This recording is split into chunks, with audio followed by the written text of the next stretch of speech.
I literally use whatever I was drinking.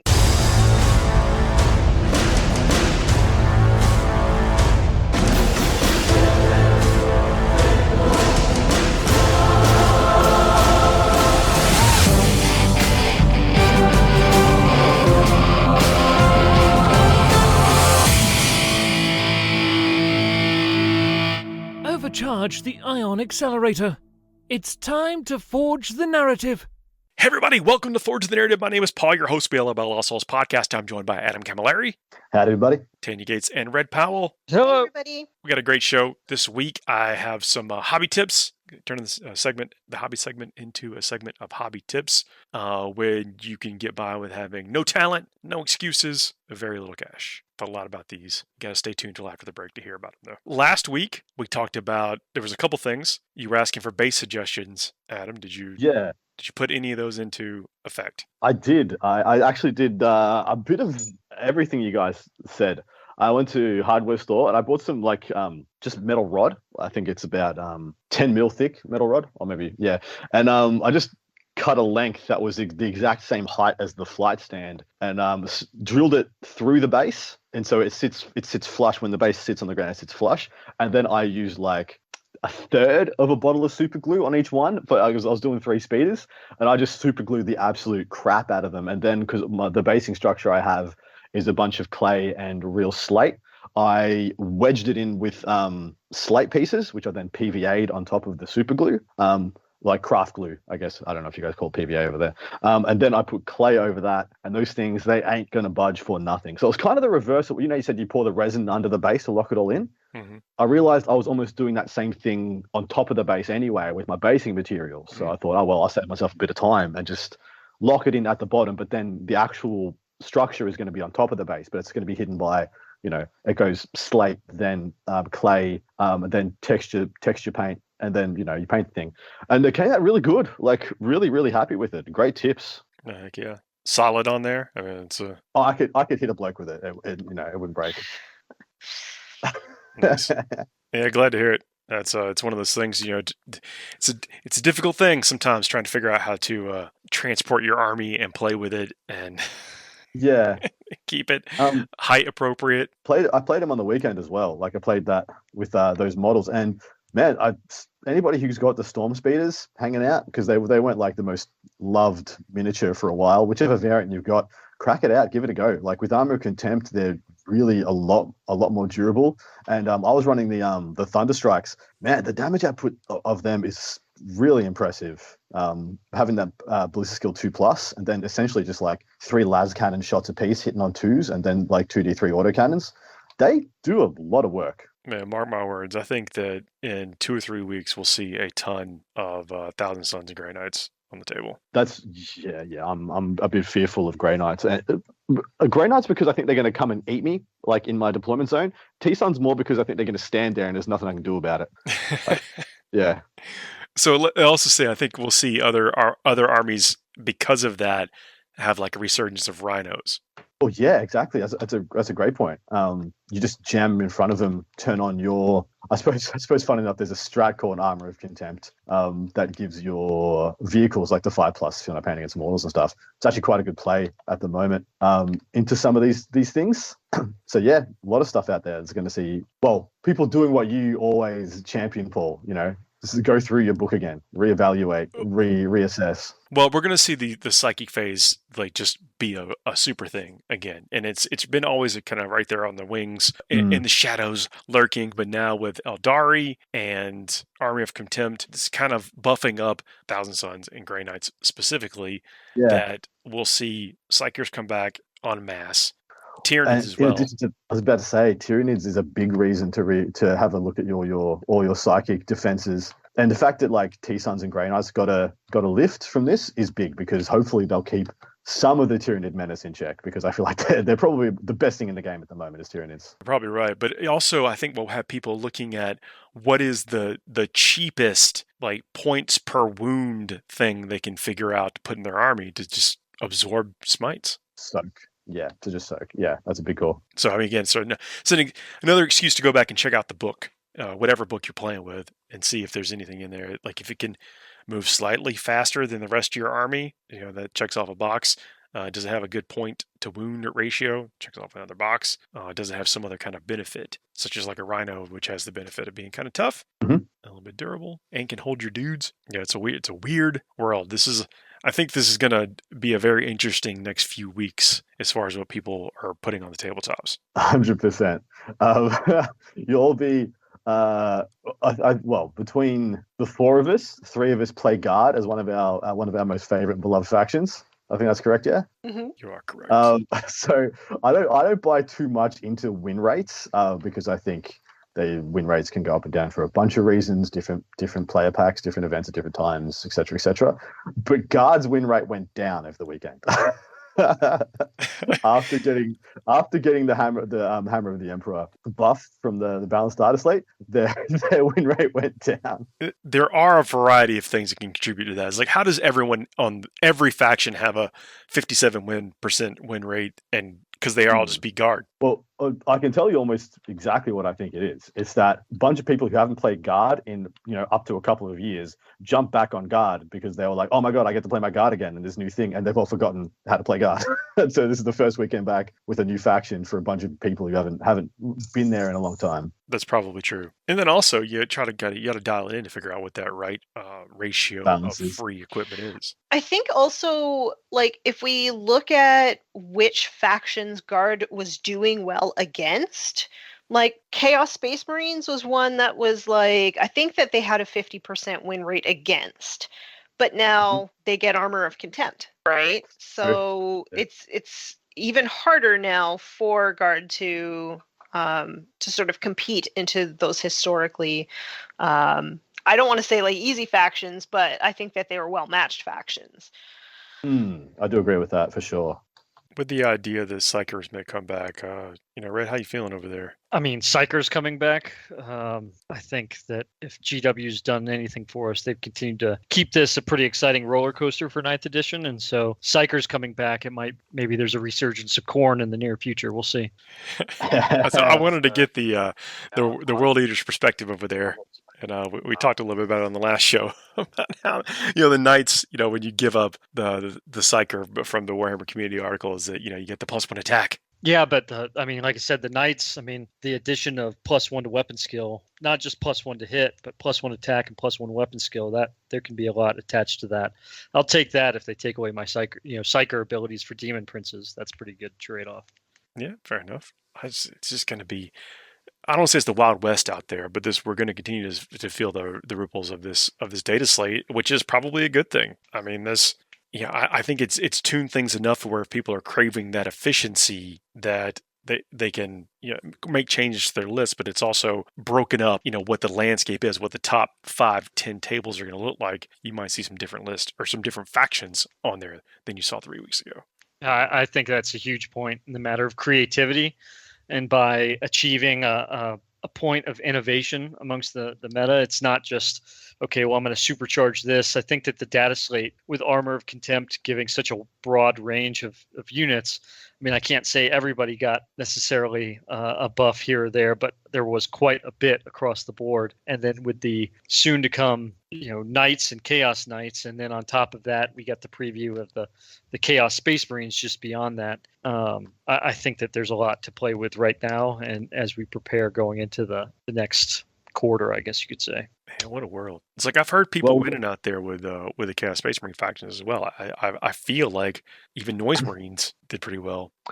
There's a lot to say for Noise Marines are in an interesting one. It's more the Emperor's Children as a Chaos sub faction. I think it's really well poised. They still have one of the they got two of the best stratagems in existence that they've ever printed, which is Veterans of the Long War and Honor the Prince. Which Honor the Prince means on any you can count any one of the dice on any charge roll as a 6 automatically, meaning you just need to roll a 3 with a reroll on one dice to make sure you make a charge from reserve. And then, of course, you've still got Terminators that can pack all the AP3 and AP4 shooting you need now to kill other things with Armor of Contempt. So you can just take one unit of Terminators that can just come down, ice 2 Marine units, and then auto charge into a third and kill that one too.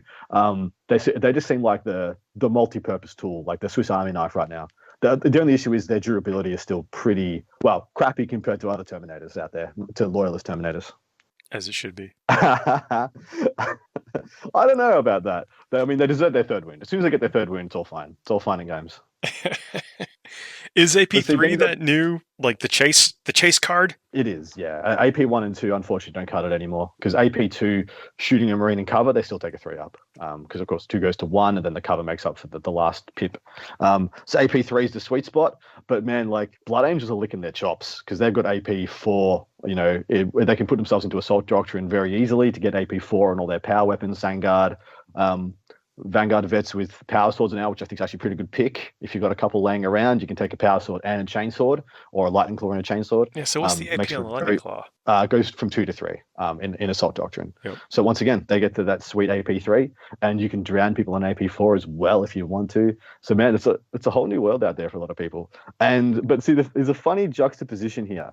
Everyone's going to be worried about their AP all the time, like how much AP can I get? Oh, where is it? And they got Nids entering from stage left and being like, we function off toughness and the amount of wounds we got. Have all the AP in the world. We only had a 4+ anyway, you know?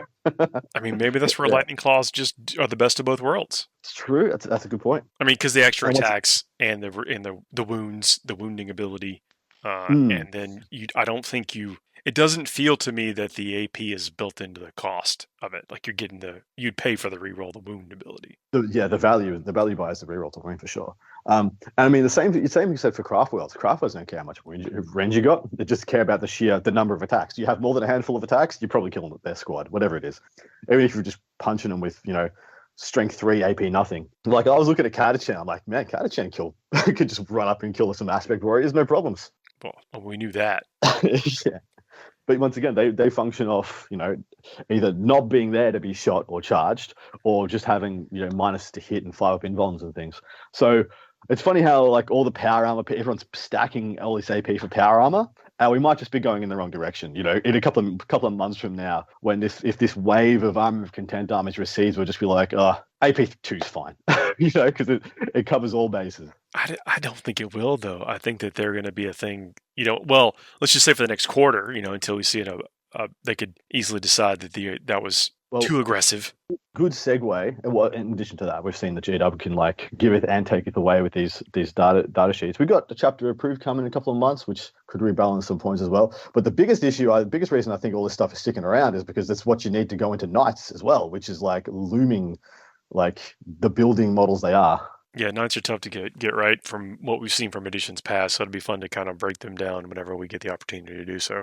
But, you know, like, Lightning Claw does, you know, 1/2 of nothing versus a Toughness 8 Knight. I guess, well, I mean, unless you're a Blood Angel. That's true. Literally Blood Angels only. And maybe White Scars. Going to damage 2 is pretty good. But winning on 6 is re-rolling for us lowly, you know, Dark Angels and the rest. Not quite what you want.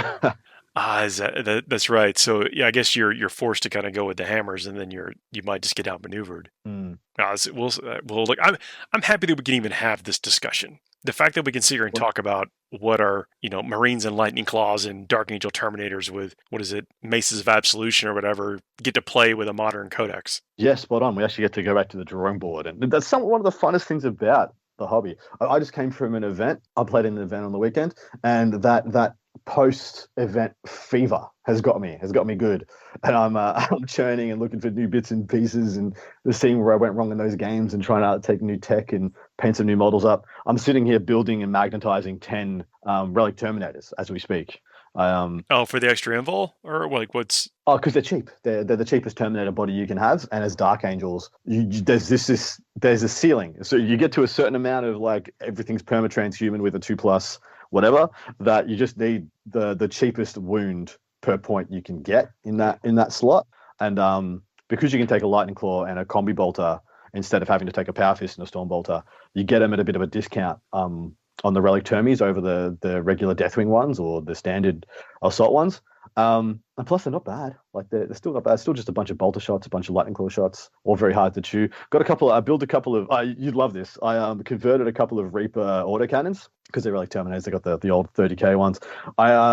There was a turret, that autocannon turret, the quad autocannon turret that came with the Aegis defense line. Oh yeah. I've never used it. I've used the defense line, but I've never used the turret. I had it stuck together and built, but I cannibalized it to make my Reaper autocannons.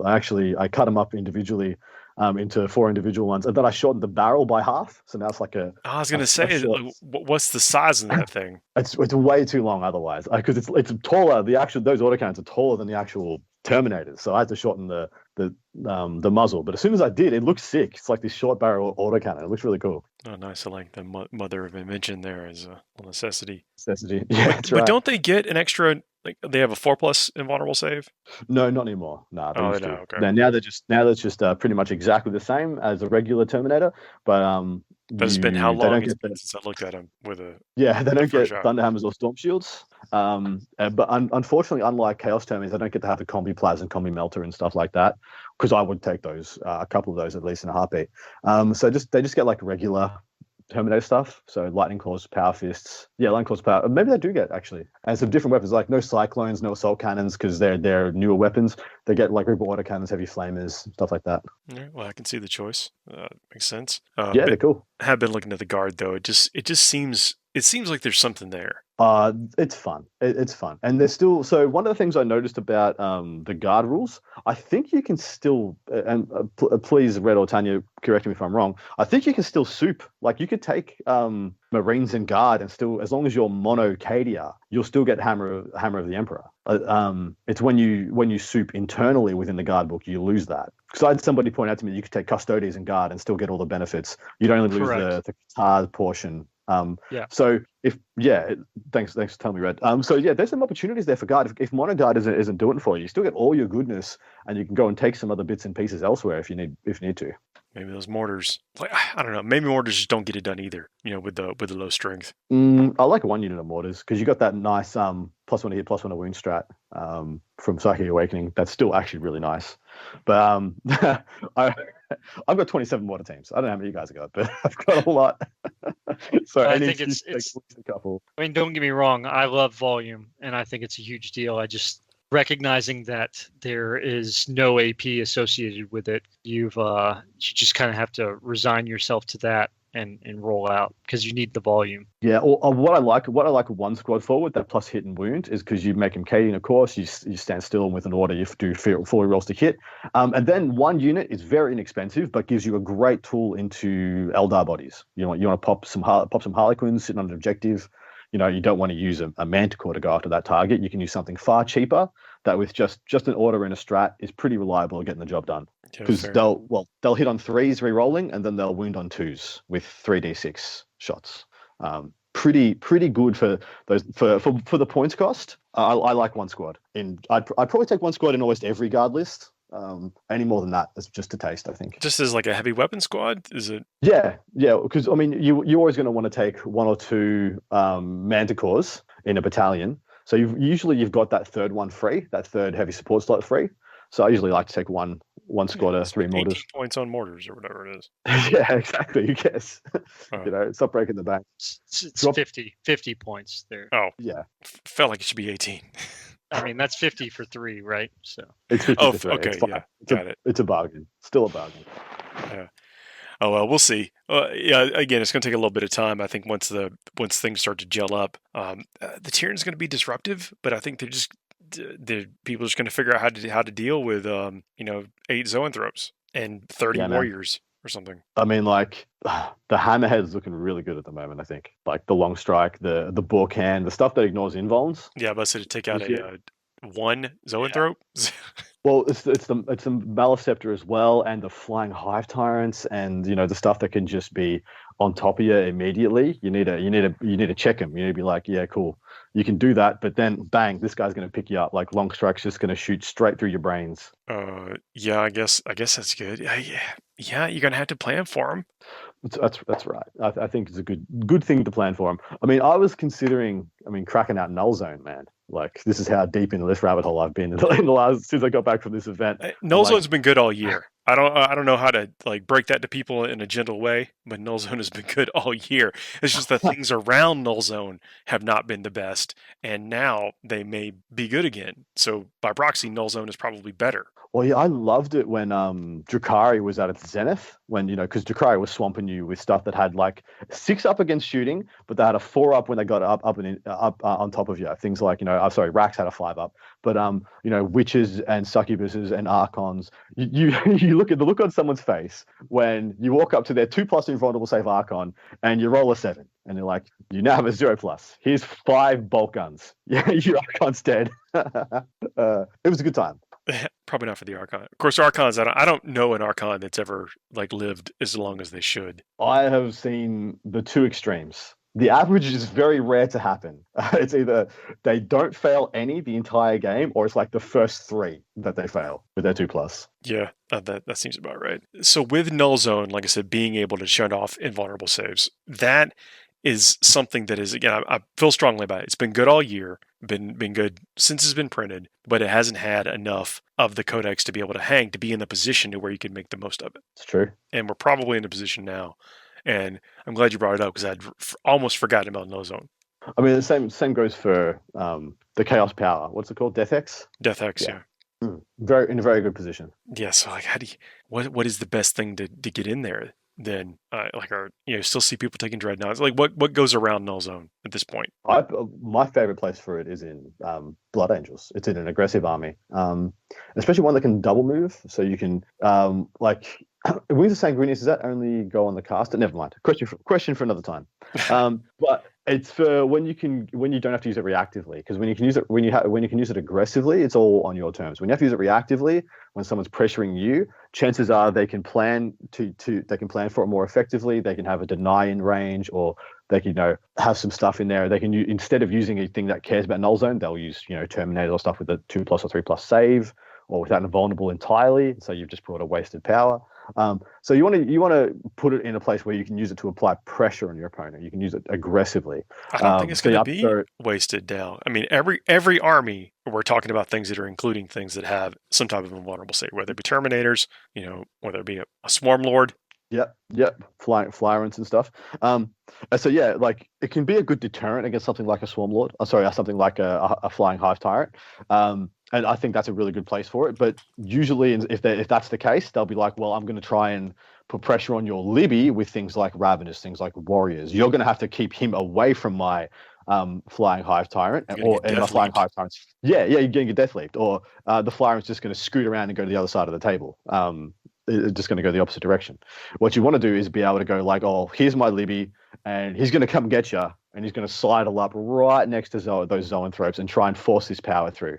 And you might not get it off. Like you might legitimately, that's the issue with the power in this kind of thing. A lot of the armies that use invulnerable saves the most are usually on Psykers, funnily enough. They go kind of hand in hand. We're talking about Thousand Sons and Grey Knights, also pretty good at doing things. Exactly right. And so whether it's worth investing to you is up to you. I know there's a Blood Angels Libby that can get +2 to cast. And I think that's probably the best place for it. And EG leans into what I'm saying about using it aggressively to go and make sure that your other assets do a better job. Sangard get to do what they do. Vanguard Vets Death Company get to do what they do because your opponent doesn't have an invulnerable save anymore. Yeah, Vanguard Vet's looking stronger and stronger. And I admit that I've been a holdout of having the fully equipped multiple Vanguard Vet squads because I've always got Sanguinary Guard to fall back on, and it feels almost dirty not taking the Sanguinary Guard when you can take them. Agreed. I think they're one of the best. I think they're in all of Space Marines, in every Space Marine unit, Sangard are like in the top 3 best units in all of Space Marines. They're so good. Yeah, but I guess staying on topic with Null Zone, you bring up a good point. Is that it's difficult to get it off in the right position and then have everything lined up right there. You really need multiple pieces all synced up together. It's not a bad design, but it definitely ups the skill curve a bit. And you want to play it in an army where if you don't get it off, or it gets 4-up denied by a Black Templar player or whatever, your army still does good work. Like you don't want it to be, which is kind of how I feel about when it's paired with shooting assets rather than melee assets. I know I've got something similar to it in my Dark Angels called the Reliquary of the Repentant, and it turns any invulnerable save to a 5+. So even if you've got a 3+, it goes to a 5+. Felt a lot better when 3+ were on every Storm Shield, but it's still pretty good. It functions kind of as a -1. But the only reason I'm able to use it aggressively is because I can spend 2 CP to, after I declare a charge and fight with the unit, to bounce it out of combat before it gets swung back on. If you were to put out a Libby that doesn't have that ability, you'd essentially just be trading the piece for a 1-use only, and you'd have to put it out there before you know if you're getting the power off. Hence, I think you need to accompany it with support units, aggression, and just go get them. Yeah, pretty solid advice. It's one to consider. Like if you were on the fence about taking a librarian because of you didn't want to rule yourself out of being able to take a Pour the Witch as a secondary or something. Well, I think the benefits of the Null Zone are going to outweigh that trade-off. Hot tip for everybody: a Bore the Witch will be a trap 80% of the time now, unfortunately, because all the units that you used to be able to just be like, I can pick up 5 Strike Marines and get a couple of points for a Bore the Witch. Your opponent's just going to be like, he took a Bore the Witch. Well, this tighter convergence that I was going to be in to make all my damage better, we're just going to stay tighter Shadow all game, and you're going to get like a third less points than you would have gotten.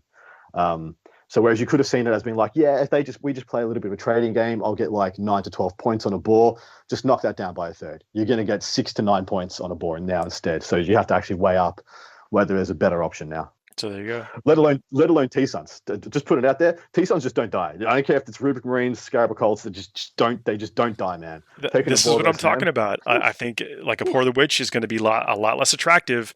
And so consider putting those psychers in your army list, because I think the benefit of having them for whatever reason, even if it is just giving yourself a deny or two opportunity, probably worth taking. Sorry, those players that play factions that don't get psyched. This is, I think, what people need to hear is like what is actually changing. What is the practicalness of what is changing, and then what will make it into your list? What model should you be building? And I think breaking out those librarians is where it's at. Well, you want to have some say, don't you?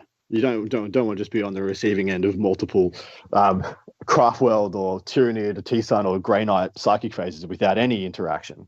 I mean, plenty of us do it.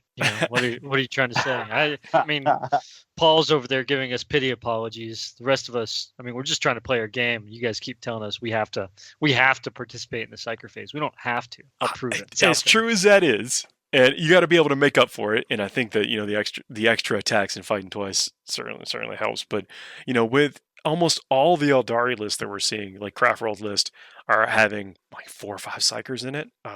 We know Tyranids are going to have psychers around every corner. I just don't know if these, like the Iron Hands with one opportunity to block a power is going to cut it anymore. Eldari, I mean, it sounds like 4 or 5 psychers. Most of them have about 4 wounds. Just bring more snipers, right? You bring up a point. It's and I think there was an aversion if you couldn't go psyker heavy, that you just didn't bring him at all because you were concerned about that one secondary. And I think it's time to free ourselves from that shackle, and maybe having just a pocket psyker is not a bad thing anymore. But we'll see how that works out. See what actually makes it in list. I think it's just fun to be able to revisit these things and talk about them like with some fresh eyes, knowing that 1,000 Suns are going to be on top tables. That almost sounds weird to say. It does. I'm happy about it though. Yeah. Well, there are a couple of factions that didn't get much of anything. Actually, they got kind of hurt by omission in this data slate. And the two that spring to mind to me are Demons and Orcs. I really want to know where they're at. I'd love some Orc players, Demon players in the chat to just be like, hey, this is what we think is going to be good for this, next couple of months or two. This is where I'm excited to play. Because I'm struggling to get my head around where to start with those factions at the moment. That's a good point. Like how do Orcs, with kind of the 1-2 punch they've gotten, although they're still doing pretty well out there with Mega Knobs and Killer Rigs. Oh yeah, I don't expect them to be in freefall. I'm just trying to figure out, is there any what changes they need to make, if any. It is a good call to action as Orc players, because they're typically very loyal to the faction. Like, what are you working with nowadays? Oh, they're one of the great factions for always finding a way, like, because they're just, Orc players are just so ridiculously dedicated. Yeah, I dig that. Well, let's take a break. We will come back and talk about a hobby segment, and then during that time, during the period of listening for our sponsors, formulate your Orc plans. Let us know what they are. We'll see you in a minute. See you. FTN is brought to you by Discount Games Inc. Please visit them at www.discountgamesinc.com. And don't forget to ask Jay about ways to save even more on your hobby projects. Hey everybody, we are back. Thanks for checking out our sponsor. It means a whole lot. So I teased at the first part of the show about some hobby tips, like 5 tips that I know I said, no money, no talent, no excuses. That was, how it's framed, but I kind of feel that way. I'm in this post and I don't like it. Well, because there are things that we can do that don't, we're already, you already got your paints, you already got your brushes, you already got your models. So of course you spend a little bit, but there are things you can do and focus on that will really improve your output, like your results. And I think it's easy to lose sight of this stuff. So I want to bring up number 1. I'm going to start at the very beginning. Clean your mold lines. Remove your mold lines. That is so big. I will say that there's like nothing, like when you're being critical of yourself and you take the picture of your model, or you're looking at it and you discover that, crap, I forgot to clip that little bit. That little bit of sprue, it's on the bottom of his pouch. No one's never going to see it, but I know it's there. And every time I look at this model, I'm going to feel that way. It's the worst. Yeah. And sometimes you miss them on the helmets, of like Space Marines or something like that. And you feel like you're just going to undo a bunch of work if you clean it. But the time to clean the mold line, and we've said this before, is when you see it. What I do is I put the models together, and I use plastic glue to assemble plastic models. I've gotten in the habit of that. And I've only been doing that in the last several years, and it takes a little bit longer to set. So you can't really manipulate the model until the glue cures, just a little bit. But I like the hold it has, especially if I play with the models. So I enjoy the plastic glue and the fact that it's a permanent bond, where super glue isn't always. But I'll assemble the model, and then if I have the time, I will, of course, do a first pass as I'm assembling it, cleaning the mold lines. But before I prime it, whenever that is, before I prime it, I'll look at each model again to see if I've missed any mold lines. And if I have, I try to clean them right then, and it really improves the finished product. Something at the very base layer of the miniature, but this leaps and bounds can accelerate like the quality of your personal model. What do you guys use to remove mold lines? I use either I've got an X-Acto knife and a scraper. And I'll use like the X-Acto to get rid of contact point stubs, and then the scraper to get rid of the mold lines. That's what I use as well. But you can do it with the X-Acto blade. It just if you're trying to do it just without purchasing any additional tools, you probably have an X-Acto knife. I just use an X-Acto knife. I mean, you can just use a box cutter if you really needed to. Maybe get a smaller one than the big fished ones, but yeah, you can get away with it pretty cheap. I do have the Games Workshop seam scraper, but even if you were to get like a off-brand seam scraper, I think they're about the same price. Like that's, for some reason, it's a hunk of metal. Like, so it's going to cost you about the same, no matter what. But I do use the tool pretty frequently, and can I've seen endorse people use these like little, they're like sanding strips to do this, but they're very like thin, and they're kind of in like a foam core kind of deal, so they can like fit into small spaces.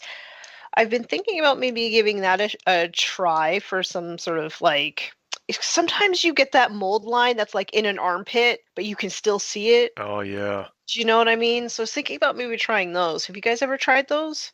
You mean like almost like an emery board type? It is, but it's really, really thin, and it's it's kind of like foamy. I think those come in, like you can get them in kits of different sizes. I think I know what you're talking about. But you never used it before? I've never used it, no.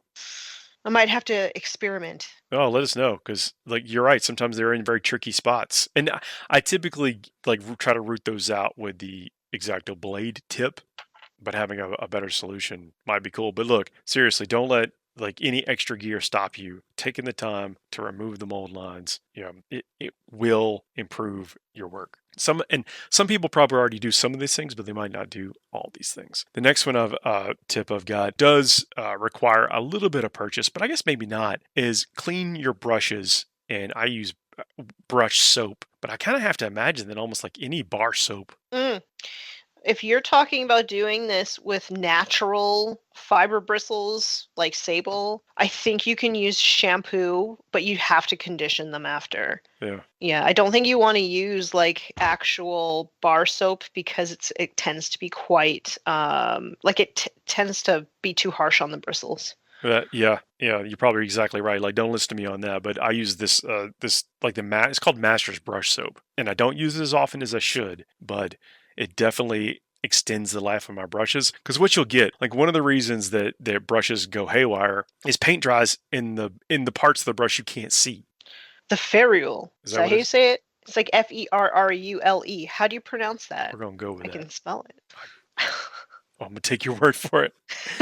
But you get those. Take care of your brushes. That's really the thing here, and you can extend the life of it. And what you really want is like a sharp point most of the time on your brush. And if you don't clean out the interior bristles, then you basically you lose that sharp point is the next time you go to do it. And so you're fighting against yourself and the brush. Like the brush is not an extension of you. You are in competition with the brush, and that is not great for your end result. If y'all have a different experience, let me know.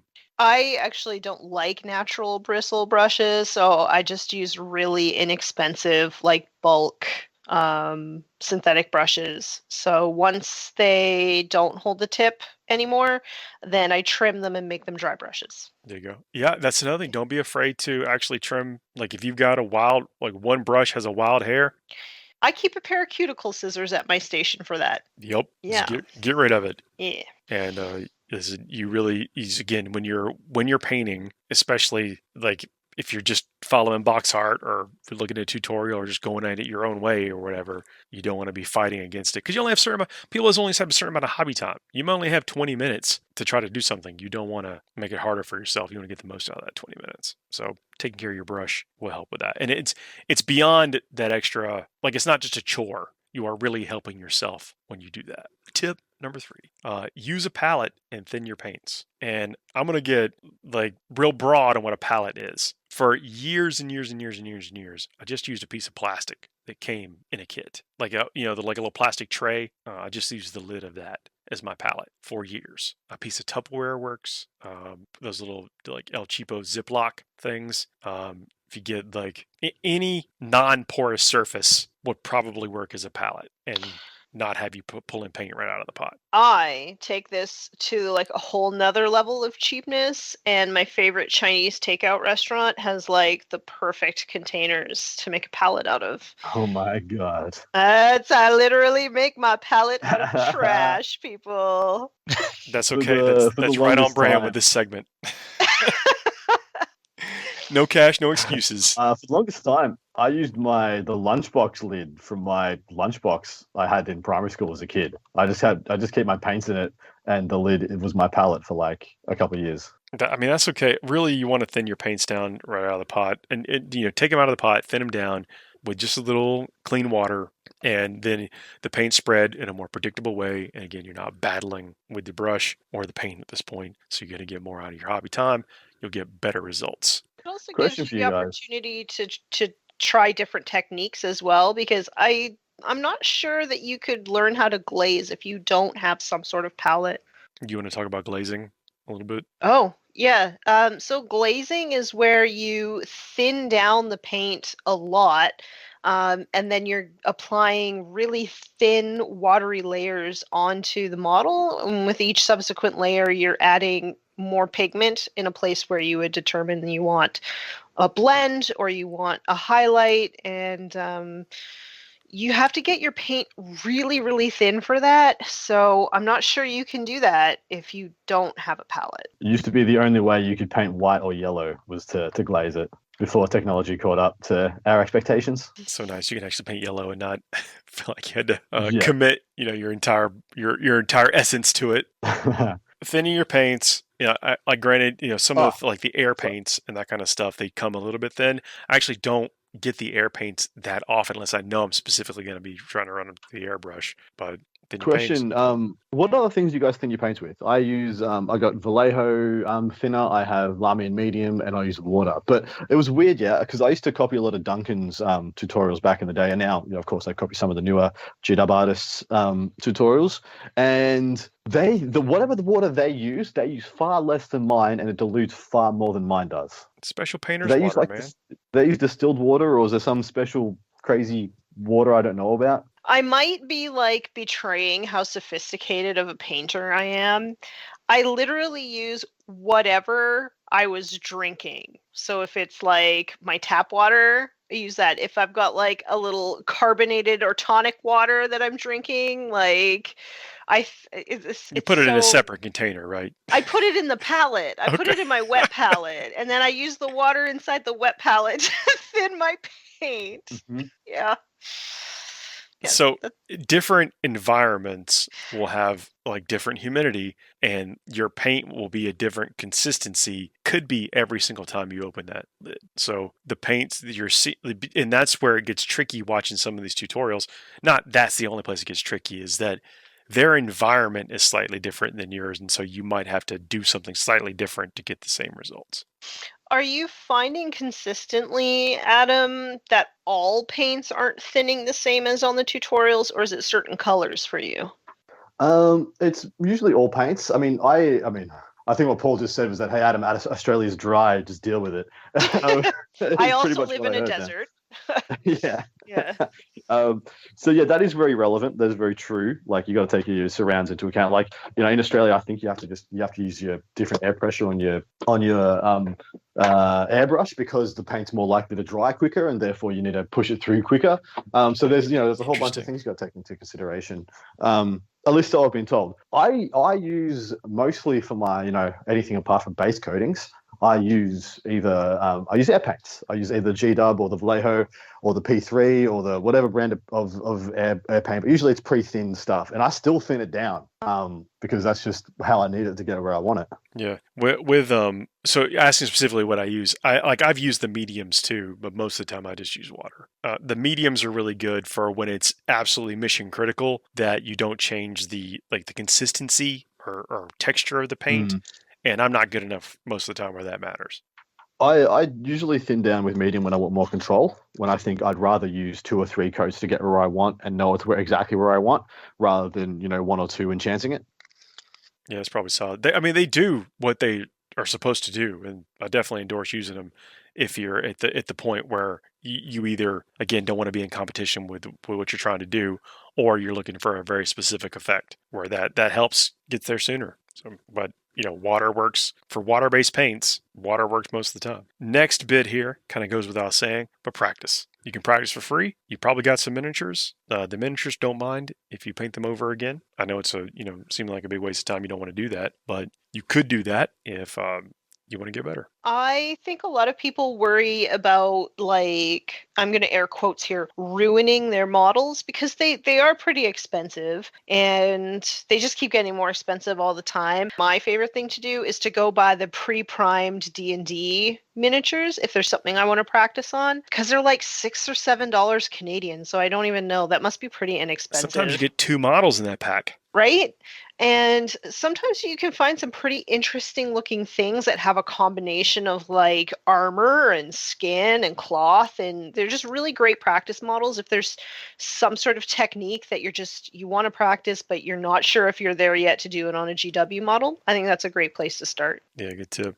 And also it's we mentioned this on the show that comparing your models to other people's models is a bit of a trap. And you don't know how many hours it took them to get that effect. You don't know how many hours it's going to take you to get there. You may come out the gate at a higher skill level than they started at, but yet they've put in 1,000 hours or whatever, and so now they're better than you, like in your mind. But it's just more important that you just do it and paint and practice. No one has to see you could just show them your finished work, but you don't get there without actually putting in the time. Which in the days of social media and people taking pictures and hobby blogs and that kind of stuff, I think it is easy to lose sight of that. So I just want to point it out here again. It is something absolutely free, and you don't have to be good to practice. That's why it is practice. Tip the 5th: use the color wheel. Do not ignore color theory. If you don't know where to go on a miniature and you want it to look like what is like classically good, the color wheel is a good place to start because it's like science as to what colors look fine. I don't want to say good because that's like a judgment, look classically well received by the viewer is on the color wheel. I feel like that's really great advice, but I feel like sometimes it's hard to take, because my husband has like a color wheel at his painting station. It's got all these like moving parts and stuff, and it's a really cool tool, but there are a ton of apps online that can help you pick colors, and I use one for almost every single project that I undertake. You could just I'm Google color wheel and you get whatever the most basic thing is. It's like Mhm. I'm saying, just anything. If you were stuck somewhere and don't know why your models aren't popping the way you maybe want them to or expect them to, there are resources. So I think that's where you're going. Yeah, for sure. So, like, I use a free app. It's just called Color Lab, and you just pick a color that you think looks rad. So, I don't know, maybe you're like, I love Xandri Dust. That's the color that you want the majority of your army to be, but you have no idea where to go from there.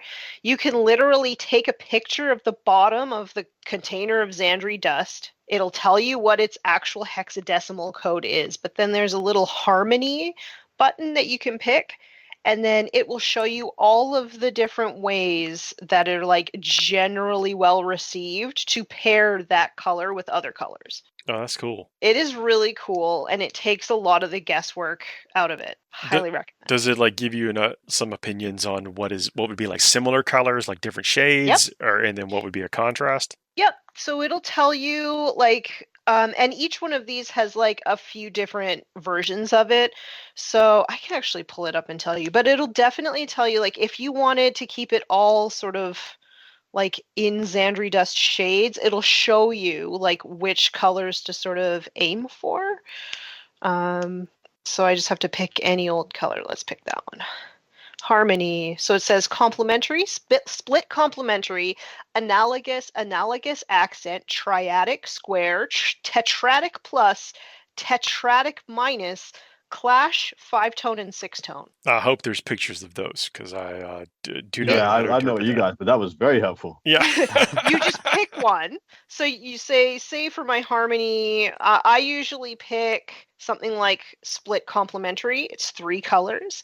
So if I picked, say, like War Boss green, it'll tell me that the colors that I should sort of be aiming for to go with it are like a pink that's closer to the purple side and a red that's like perfectly in between sort of like pink and orange. No, I dig it. To change it as another resource, the Games Workshop paint app, you can sometimes just look up by model and you'll get several different options and it'll tell you what color to use if you're curious about it. But sticking with the theme of these things are low cost, and you don't have to necessarily be a color scientist to figure it out. These resources out there are available at no cost, and it is just science, like of what colors look pretty good. And I don't like to think about it, so I like free resources. Yeah, like I learned that blue and brown go together pretty well. I would have never picked that originally, I don't think, without seeing it. Going, well, that ain't too bad.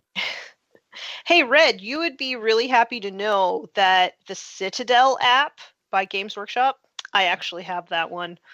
I'm really glad. I was gonna throw that one in there because I like it a lot. Actually, I like that it shows. Not only does it show Citadel models, right, so you can see how some of that goes on. It does do a pretty good job, I feel, of showing complementary and then some of like highlighting techniques and whatnot. And it's also free, and it's another amazing piece of technology that I'm pretty confident Adam doesn't know exists or refuses to use. Whatever. I have a bonus tip that I want to throw in here. I want to throw into the conversation is that when you're watching tutorials and stuff and highlights, there's people always suggest like a different color, another color to highlight your whatever color, the base color you just painted. But in a pinch, you can get by with the base color, a dark wash, and then that same color again as the highlight. And don't let anybody tell you can't. For sure, man. My Cadians are entirely built on this premise. Little Caliban green, Null oil. Castellan green, Null or Agrax. It's usually Agrax because I got Xandri Dust as the khaki, and I'm just doing like I ain't doing 2 freaking shades on these little dudes. It's Agrax from top to bottom, and then rehighlight the green with the same color, and then like the sergeants get edged on with I think it's Lothan Forest.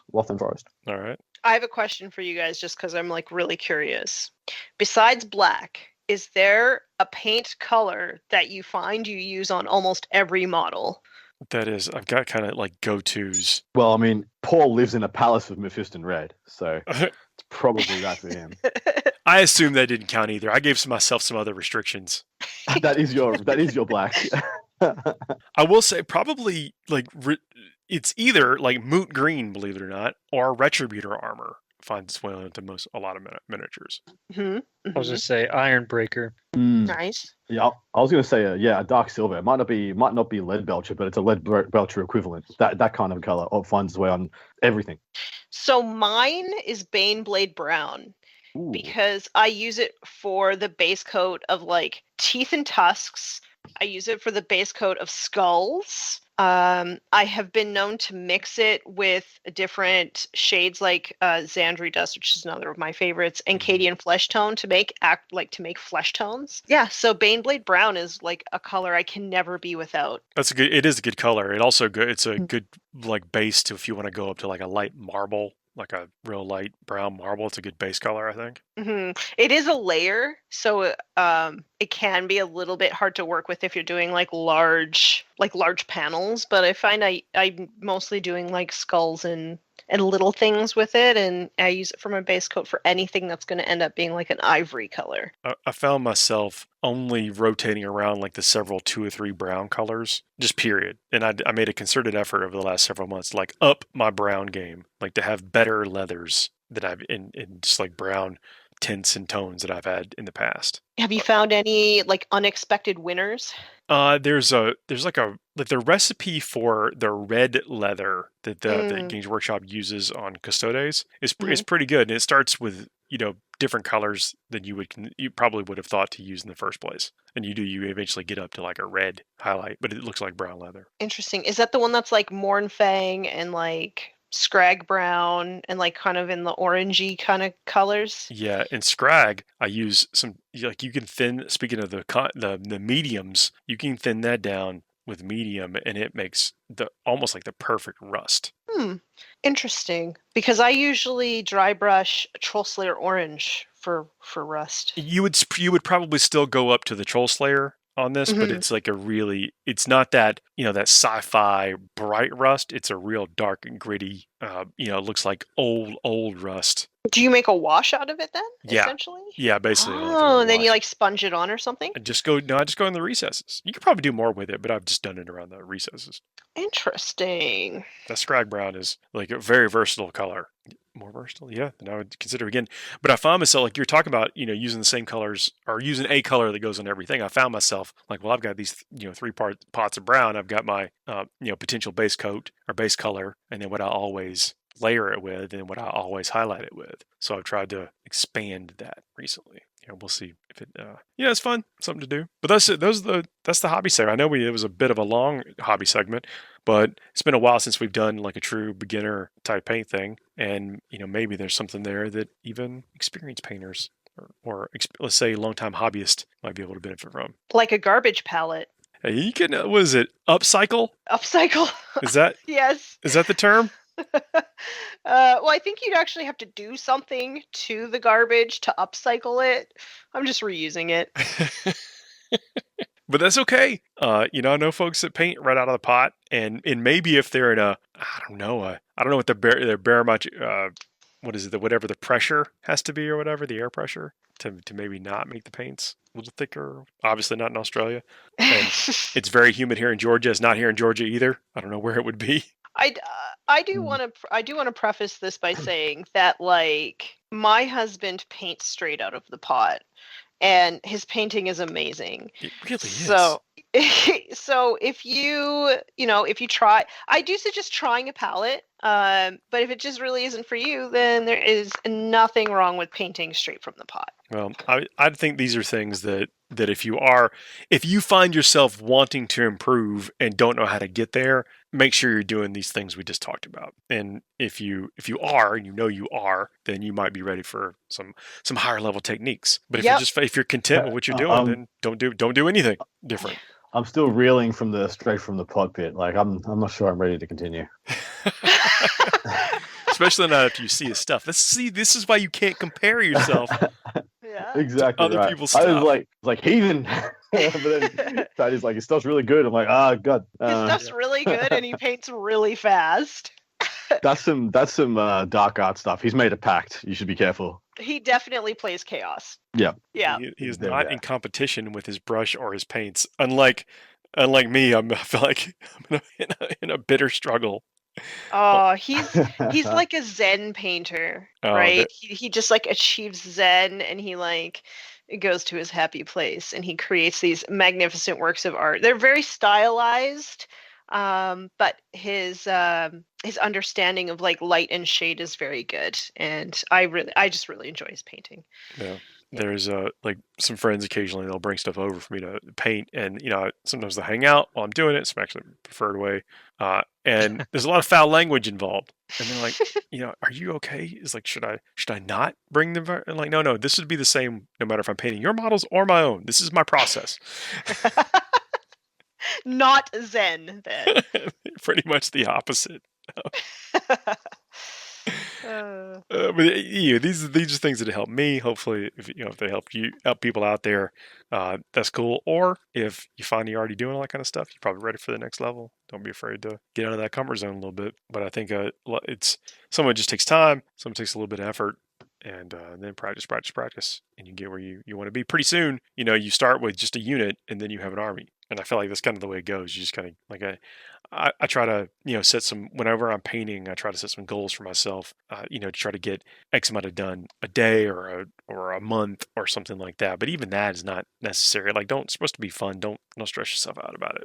Some people I like to have a goal like that. Like, okay, I'm gonna get these 20 Noblars done in like 2 weeks or whatever.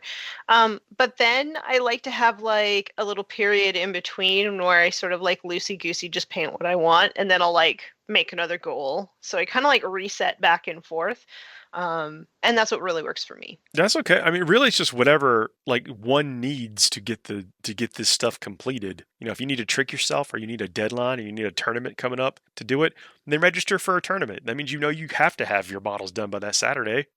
That's like the single best motivator for me to actually paint stuff. Yeah. I'm kind of the same way. Like I like to have that, but at the same time, I just know that I will eventually like get a good mat on and get through some of the chores, the hobby chores that I consider. But it's only like certain colors are my chore. I've talked about those before. I won't bore you all with that at this moment. But let me know what y'all think. These things you're already doing. Are these tips maybe the first time you heard it? Leave some comments. Hit us with some 5-star reviews, and like, share, and subscribe. That's my soft sell for this week. Oh, I feel like we really dropped the ball on that one as a team. On the plugging. Yeah, we did so well last week. That was good. I didn't even think of it. Like an orchestra, it's like everything was just firing off right in time, and here we are. Had to soft sell it here at the end of the show. Well, that's our show this week. Everybody. Yeah. Let's do over. Start over, guys. Delete it. Yeah, do again. One more time. Once more from the top. Ruined. What's the feeling in this? We might not have a show next week, depending on travel schedules and time. But if we don't, tune in to coverage from the U.S. Open in Seattle. Going to be doing some streaming from there. I would like it if y'all come check us out, hang out in the chat, let us know what's up. Also, Warhammer Fest is next weekend. Who knows what we're going to see? Very excited about that. It's an online event. Yeah, exciting. Yeah, really looking forward to see what's happening with that. Especially, there's just been hit after hit after hit. And then, if you don't hear from this show, we'll be back the week after. Hopefully, we hear from us every week, though. But that's it this week. I've had a great time talking hobby and chasing the meta. Yeah, good times. Yeah. We'll see y'all next week.